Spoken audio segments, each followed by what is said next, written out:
Leitura em áudios do livro Sofrimento Nunca é em Vão, de Elizabeth Elliot, pela Fiel Editora. Continuação do capítulo 1.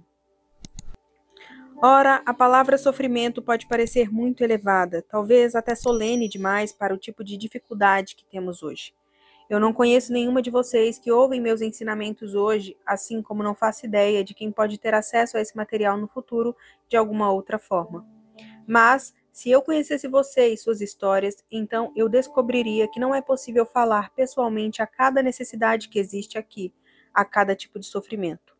E estou razoavelmente segura de que, então, algumas pessoas aqui sairiam dizendo: bem, de fato, não faço ideia do que é o sofrimento.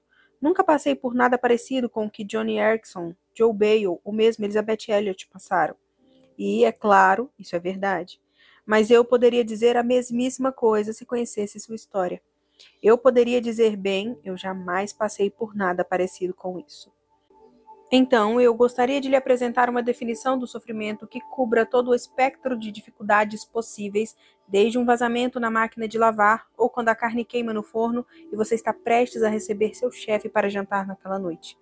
Todas aquelas situações em que a reação humana imediata é "oh, não!", desde esse tipo de trivialidade, relativamente falando, até o câncer de seu marido, o fato de seu filho ter espinha bífida ou de você mesma, simplesmente ter perdido tudo. Você concordará, acredito, que essa definição abrange todo esse espectro. As coisas que vou tentar lhe dizer se aplicarão às pequenas coisas, àquelas situações às vezes ridiculamente pequenas, mas com as quais você, se for um pouco parecida comigo, fica completamente aborrecida e transtornada, embora elas sejam insignificantes em comparação às grandes coisas. E aqui vai minha definição de sofrimento. Sofrimento é ter o que você não deseja ou desejar o que você não tem. Penso que isso abrange tudo. Você consegue imaginar um mundo, por exemplo, no qual ninguém tem nada indesejável? Sem dor de dente, sem impostos, sem parentes complicados, sem engarrafamentos? Ou, em contraste, você consegue imaginar um mundo no qual todos têm tudo o que desejam? Clima perfeito, esposa perfeita, marido perfeito, saúde perfeita, notas perfeitas, felicidade perfeita? Malcolm Muggeridge disse: se por acaso você eliminasse o sofrimento, o mundo seria um lugar terrível, pois tudo aquilo que corrige a tendência humana de se sentir importante demais, de se gabar em excesso, desapareceria. O homem já é mau bastante agora, mas seria absolutamente intolerável se nunca sofresse. Muggeridge chega ao cerne do que quero dizer. O sofrimento nunca é em vão. Mas como eu sei disso? As lições mais profundas que aprendi em minha própria vida vieram dos sofrimentos mais profundos. Dessas águas mais profundas e dessas chamas mais ardentes vieram as lições mais profundas que eu sei sobre Deus. Imagino que a maioria de vocês diria exatamente o mesmo. E eu acrescentaria: as maiores dádivas da minha vida também acarretaram os maiores sofrimentos. As maiores dádivas da minha vida, por exemplo, têm sido o casamento e a maternidade. Não podemos jamais esquecer que, se quisermos evitar o sofrimento, devemos ter o cuidado de nunca amar nada nem ninguém. As dádivas de amor têm sido dádivas de sofrimento. Essas duas coisas são inseparáveis. Ora, eu não venho até você como um teólogo ou erudito. Eu não venho apenas como alguém que assiste de camarote e pondera friamente, mas como alguém em cuja vida Deus se certificou de que houvesse certa medida de sofrimento, certa medida de dor. E é exatamente dessa medida de dor que tem surgido a convicção inabalável de que Deus é amor. Quando minha garotinha Valerie tinha 2 anos, o pai dela morrera havia mais de 1 ano. E eu estava começando a ensinar a ela coisas como o Salmo 23. O Senhor é o meu pastor, nada me faltará. Ele me faz repousar em pastos verdejantes. Leva-me para junto das águas de descanso, refrigera-me a alma. Salmo 23, versículos 1 a 3a. Ainda consigo ouvir aquela frágil vozinha de bebê dizendo: leva-me para junto das águas de descanso. E eu percebi, ao ouvi-la novamente falar, e ainda tenho uma gravação dela falando, e pensei: de onde ela tirou essa entonação estranha? Então percebi que ela havia aprendido com sua mãe, que ensinava a ela palavra por palavra. Ela dizia: leva-me, e eu então dizia: para junto. E ela dizia: para junto. Seja como for, ela aprendeu. Também ensinei a ela coisas como o Salmo 91, um dos meus favoritos. O que habita no esconderijo do Altíssimo e descansa à sombra do Onipotente diz ao Senhor: meu refúgio e meu baluarte, Deus meu em quem confio. Pois ele te livrará do laço do passarinheiro e da peste perniciosa. Cobrir-te-á com as suas penas e sob suas asas estarás seguro. A sua verdade é pavês e escudo. Não te assustarás do terror noturno, nem da seta que voa de dia, nem da peste que se propaga nas trevas, nem da mortandade que assola ao meio-dia. Caiam 1.000 ao teu lado e 10.000 à tua direita, tu não serás atingido. Salmo 91, versículos 1 a 7. Ora, quero que você pense em como uma mãe viúva tenta ensinar o significado desse salmo à sua filhinha, cujo pai foi assassinado por um grupo de índios selvagens que pensaram que ele era um canibal.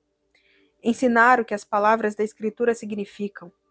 Ela aprendeu: Jesus me ama, isso eu sei, não porque o pai dela fora assassinado. Ela não aprendeu dessa forma. Em vez disso, ela aprendeu: Jesus me ama, isso eu sei, pois a Bíblia assim me diz. Ela aprendeu a cantar: Deus vai cuidar de mim. E como eu deveria explicar que 1.000 caiam ao teu lado e 10.000 à tua direita, mas tu não serás atingido? Falo isso porque talvez ajude você a ver que eu fui forçada, pelas circunstâncias de minha própria vida, a tentar cavar até o leito de rocha da fé, até aquilo que é inquebrável e inabalável. Deus é meu refúgio. Ele era o refúgio de Jim? Ele era a sua fortaleza? Na noite anterior à sua entrada no território Waorani, aqueles 5 homens que seriam mortos pelos Waorani cantaram: Descansamos em ti, nosso escudo e nosso defensor. Como sua fé reage diante da ironia dessas palavras? Do lado de cá do paraíso não há satisfação intelectual para a velha pergunta: por quê? Porém, embora eu não tenha encontrado satisfação intelectual, encontrei paz. A resposta que lhe dou não é uma explicação, mas uma pessoa: Jesus Cristo, meu Senhor e meu Deus. Como compartilhei no início deste capítulo, ao perceber que meu marido estava desaparecido e ao ficar mais 5 dias sem saber que ele estava morto, as palavras que Deus me trouxe naquele momento foram de Isaías 43. Quando passares pelas águas, eu serei contigo. Quando pelos rios, eles não te submergirão. Quando passares pelo fogo, não te queimarás, nem a chama arderá em ti, porque eu sou o Senhor, teu Deus. Isaías 43, versículos 2 a 3a. E então percebi que Deus não estava me dizendo que tudo ficaria bem, humanamente falando, que Ele iria preservar meu marido fisicamente e trazê-lo de volta para mim. Mas Ele estava me fazendo uma promessa inequívoca: estarei contigo porque eu sou o Senhor teu Deus. Ele é aquele que me amou e entregou a si mesmo por mim. E aquele desafio que Ivan Karamazov fez a Alyosha, seu irmão, ecoava um desafio feito milhares de anos antes, o desafio lançado a Jesus quando ele estava pendurado na cruz. Tu, que destruirias o templo e o reconstruiria em 3 dias, salva-te a ti mesmo. Se és o Filho de Deus, desce. Então você se lembra de como a elite religiosa, com desdém, o insultava com palavras acusatórias. Salvou os outros, a si mesmo não pode salvar-se. Confia em Deus, que Deus o livre agora. É um milagreiro, que nos prove agora, pois disse: sou o Filho de Deus.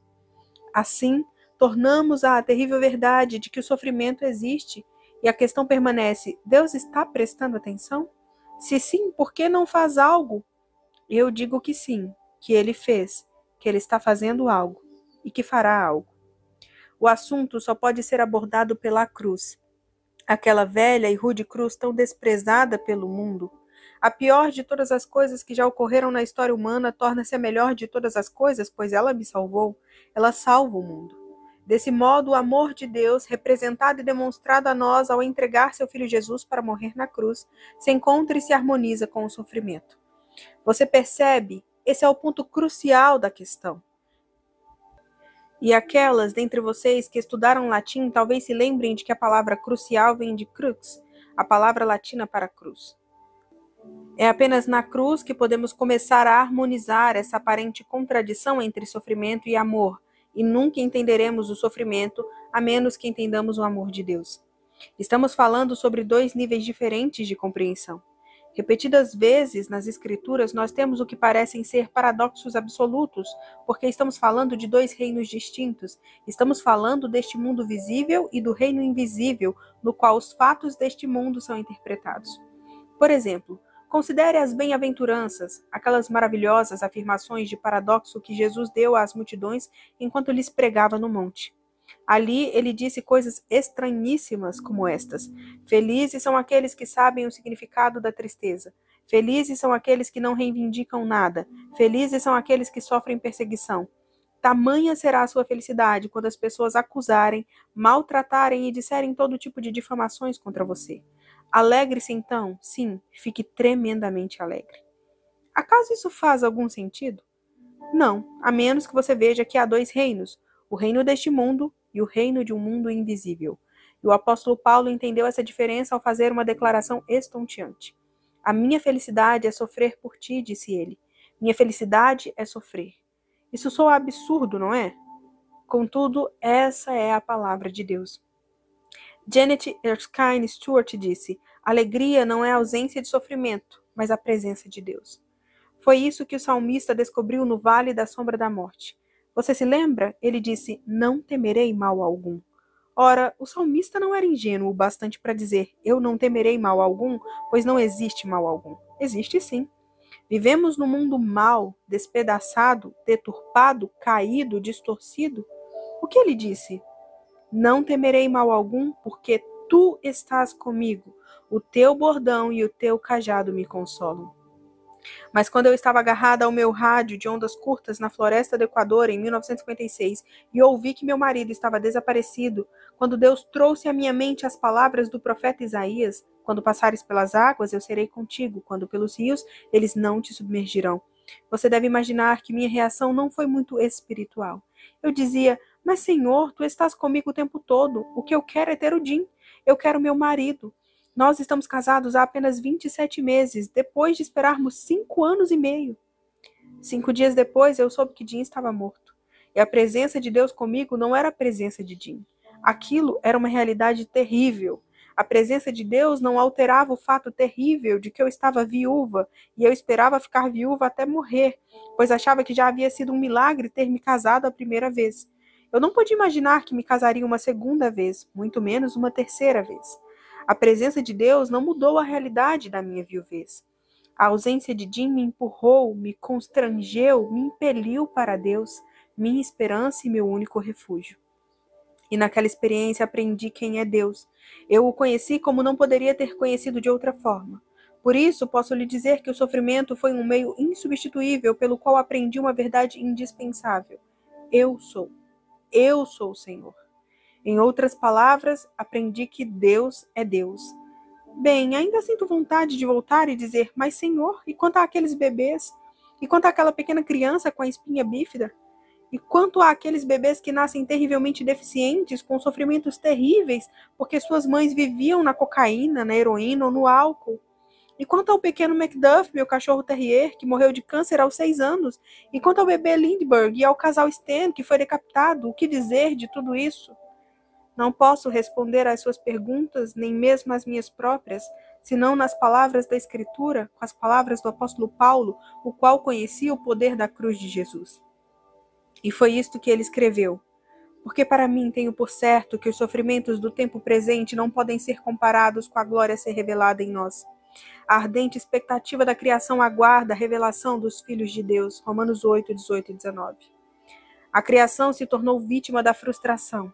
Todos aqueles animais, todos aqueles bebês sem culpa alguma, vítima da frustração não por sua própria escolha, mas por causa daquele que a sujeitou. Contudo, sempre houve esperança. E esta é a parte que me traz um conforto imensurável. O próprio universo se libertará do cativeiro da mortalidade e será trazido à liberdade, ao esplendor dos filhos de Deus. De onde vem essa ideia de um Deus amoroso? Não é uma dedução. Não é o homem desesperado em busca de um Deus a ponto de fabricá-lo em sua mente. É o Verbo, aquele que era antes da fundação do mundo, sofrendo como um cordeiro imolado. E ele guarda na manga cartas das quais eu e você não fazemos a menor ideia agora. Ele nos disse o suficiente para sabermos que o sofrimento nunca é em vão. O sofrimento foi um meio insubstituível pelo qual aprendi uma verdade indispensável.